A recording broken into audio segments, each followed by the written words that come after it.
Praise the Lord. Greetings to you all in the name of our Lord and Savior Jesus Christ. Today's Bible verse, the letter from James, chapter 1, verse 12.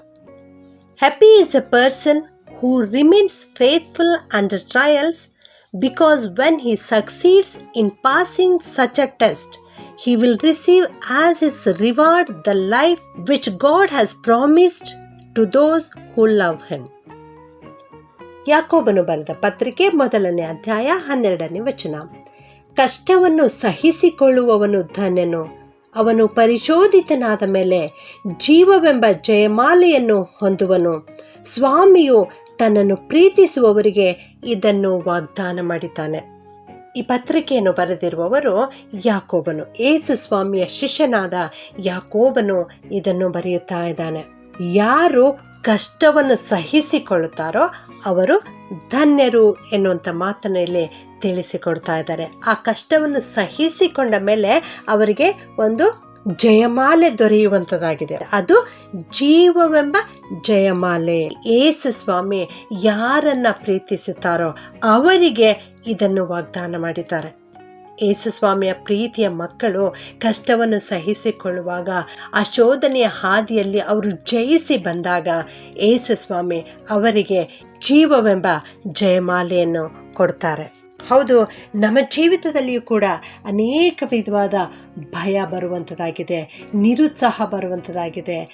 ಅಂಥ ಒಂದು ಸಂದರ್ಭದಲ್ಲಿ, ಈ ಶೋಧನೆಯ ಸಮಯದಲ್ಲಿ ನಾವು ಅವುಗಳನ್ನು ಜಯಿಸಿ ಹೊರ ಬರಬೇಕು ಪ್ರಿಯರೇ.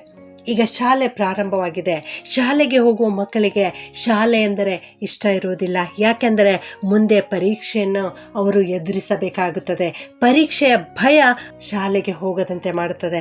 ಆದರೆ ಆ ಭಯವನ್ನು ಬದಿಗಿಟ್ಟು ಅವರು ಕಷ್ಟಪಟ್ಟು ಓದಿದಾಗ, ಅವುಗಳನ್ನು ನೆನಪಿನಲ್ಲಿ ಇಟ್ಟುಕೊಂಡಾಗ, ಅವರು ಪರೀಕ್ಷೆಯಲ್ಲಿ ಸರಿಯಾದ ರೀತಿಯಲ್ಲಿ ಉತ್ತರಿಸಿದಾಗ ಅವರಿಗೆ ಜಯ ದೊರೆಯುವಂಥದ್ದಾಗಿದೆ. ಅದು ಅವರಿಗೆ ಒಂದು ಮೆಟ್ಟಿಲಾಗಿದೆ. ಅವರು ಉನ್ನತ ಶಿಕ್ಷಣಕ್ಕೆ ಮೇಲೇರಿಸುವಂತಹ ಒಂದು ಏಣಿ ಅದು ಆಗಿದೆ ಪ್ರಿಯರೇ.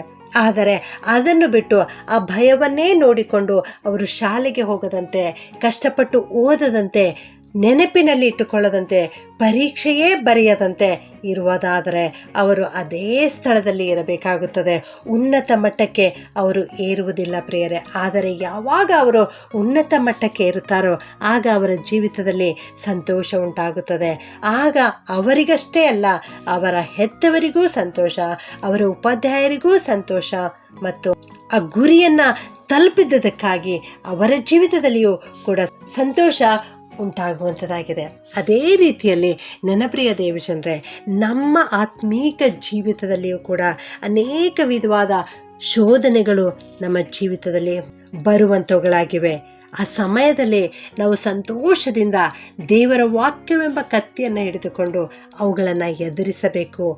ಆಗ ಅವುಗಳನ್ನು ಜಯಿಸಲಿಕ್ಕೆ ಸಾಧ್ಯವಾಗುತ್ತದೆ. ಆ ಪರಿಶೋಧನೆಯ ಸಮಯದಲ್ಲಿ ನಾವು ಸಂತೋಷದಿಂದ ಕರ್ತನನ್ನು ಸ್ತುತಿಸುವಂಥವರಾಗಿರಬೇಕು. ಇಬ್ರಿಯರಿಗೆ ಬರೆದ ಪತ್ರಿಕೆ 12:2ನೇ ವಚನದಲ್ಲಿ ನಾವು ನೋಡ್ತೇವೆ, ಯೇಸು ಸ್ವಾಮಿ ತನ್ನ ಮುಂದೆ ಇಟ್ಟಿರ್ತಕ್ಕಂಥ ಸಂತೋಷಕ್ಕೋಸ್ಕರ ಈಗಿರುವ ಅವಮಾನವನ್ನು ಅಲಕ್ಷ್ಯ ಮಾಡಿದರು, ಶಿಲುಬೆಯ ಮರಣವನ್ನು ಸಹಿಸಿಕೊಂಡರು. ಆದ್ದರಿಂದಲೇ ಈಗ ಆತನು ದೇವರ ಸಿಂಹಾಸನದ ಬಲಗಡೆಯಲ್ಲಿ ಆಸನಾರೂಢನಾಗಿದ್ದಾರೆ ಎಂಬುದಾಗಿ. ಹೌದು, ನಮ್ಮ ಯೇಸು ಸ್ವಾಮಿ ಈಗಿರುವ ಕಷ್ಟವನ್ನು ನೋಡಲಿಲ್ಲ, ಈಗಿರುವ ಅವಮಾನವನ್ನು ನೋಡಲಿಲ್ಲ. ಆದರೆ ಮುಂದೆ ದೇವರು ತನಗಾಗಿ ಇಟ್ಟಿರ್ತಕ್ಕಂಥ ಆ ಬಹುಮಾನವನ್ನು ನೋಡಿದರು. ದೇವರು ತನಗಾಗಿ ಇಟ್ಟಿರ್ತಕ್ಕಂಥ ಆ ಸಂತೋಷವನ್ನು ನೋಡಿದರು. ನೀವು ಕೂಡ ಅದೇ ರೀತಿಯಲ್ಲಿ ನಿಮ್ಮ ಆತ್ಮೀಕ ಕಣ್ಣುಗಳಿಂದ ಕ್ರಿಸ್ತನ ಹಾಗೆ ಮುಂದೆ ಯೇಸು ಸ್ವಾಮಿ ನಿನಗಿಟ್ಟಿರುವ ಜೀವಿತವನ್ನು ನೋಡು. ಯೇಸು ಸ್ವಾಮಿ ನಿನಗಿಟ್ಟಿರುವ ಬಹುಮಾನವನ್ನು ನೋಡು. ಯೇಸು ಸ್ವಾಮಿ ನಿನ್ನ ಜೀವಿತದಲ್ಲಿ ಕೊಡುವ ಎಲ್ಲ ಆಶೀರ್ವಾದಗಳನ್ನು ನೆನೆಸಿ ಈಗಿರುವ ಕಷ್ಟವನ್ನು ಅಲ್ಪವೆಂದು ಎಣಿಸಿ ಅವುಗಳನ್ನು ಸಹಿಸಿಕೋ. ಈ ಪರಿಶೋಧನೆಯ ಸಮಯದಲ್ಲಿ ಕ್ರಿಸ್ತನ ಬಳಿ ಬಂದು ಪ್ರಾರ್ಥನೆ ಮಾಡು. ಆಗ ಖಂಡಿತವಾಗಿಯೂ ನಿನ್ನ ಜೀವಿತದಲ್ಲಿರುವ ಎಲ್ಲ ಪರಿಶೋಧನೆಗಳು ನೀಗಿಸಲ್ಪಡುತ್ತದೆ. ಕರ್ತನ ಹಸ್ತ ನಿನಗೆ ಸಂರಕ್ಷಣೆಯನ್ನುಂಟು ಮಾಡುತ್ತದೆ. ನೀನು ಬಂಗಾರದಂತೆ ಹೊಳೆಯುತ್ತಿ. ಪ್ರಾರ್ಥನೆ ಮಾಡಿಕೊಳ್ಳೋಣ. ಪರಿಶುದ್ಧನಾದ ನಮ್ಮ ಪರಲೋಕದ ತಂದೆಯಾದ ದೇವರೇ, ನಿನಗೆ ಸ್ತೋತ್ರ ಉಂಟಾಗಲಿ ಸ್ವಾಮಿ.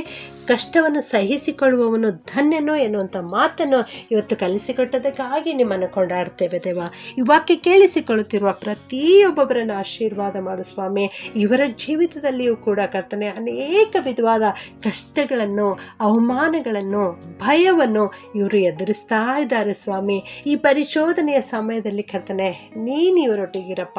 ಇವರ ಹಸ್ತ ಹಿಡಿದು ನಡೆಸು ಸ್ವಾಮಿ. ನೆರಳಿನೋಪಾದಿಯಲ್ಲಿ ಇವರ ಹತ್ತಿರವೇ ಇರು ಸ್ವಾಮಿ. ತಂದೆಯೋಪಾದಿಯಲ್ಲಿ ಹತ್ತಿರ ಬಂದು ಇವರ ಹಸ್ತ ಹಿಡಿದು ನಡೆಸು ಕರ್ತನೆ. ತಾಯಿಯೋಪಾದಿಯಲ್ಲಿ ಬಂದು ಇವರಿಗೆ ಸಂತೈಸಿ ಸಮಾಧಾನವನ್ನು ಅನುಗ್ರಹಿಸು ಕರ್ತನೆ. ಈ ಒಂದು ಶೋಧನೆಯಿಂದ ಹೊರಬರಲಿಕ್ಕೆ ಕೃಪೆ ಮಾಡು ಕರ್ತನೆ. ನೀನು ಮುಂದೆ ಇವರಿಗಾಗಿಟ್ಟಿರೋ ಬಹುಮಾನವನ್ನು ನೆನೆಸಿ ಇವರು ಸಂತೋಷದಿಂದ ಇದರಲ್ಲಿ ನಿನ್ನನ್ನೇ ಸ್ತುತಿಸುತ್ತಾ ಕಾಲ ಕಳೆಯಲಿಕ್ಕೆ ಕೃಪೆ ಮಾಡಬೇಕಾಗಿ ಯೇಸುವಿನ ನಾಮದಲ್ಲಿ ಪ್ರಾರ್ಥಿಸಿ ಬೇಡುತ್ತೇನೆ ತಂದೆಯೇ.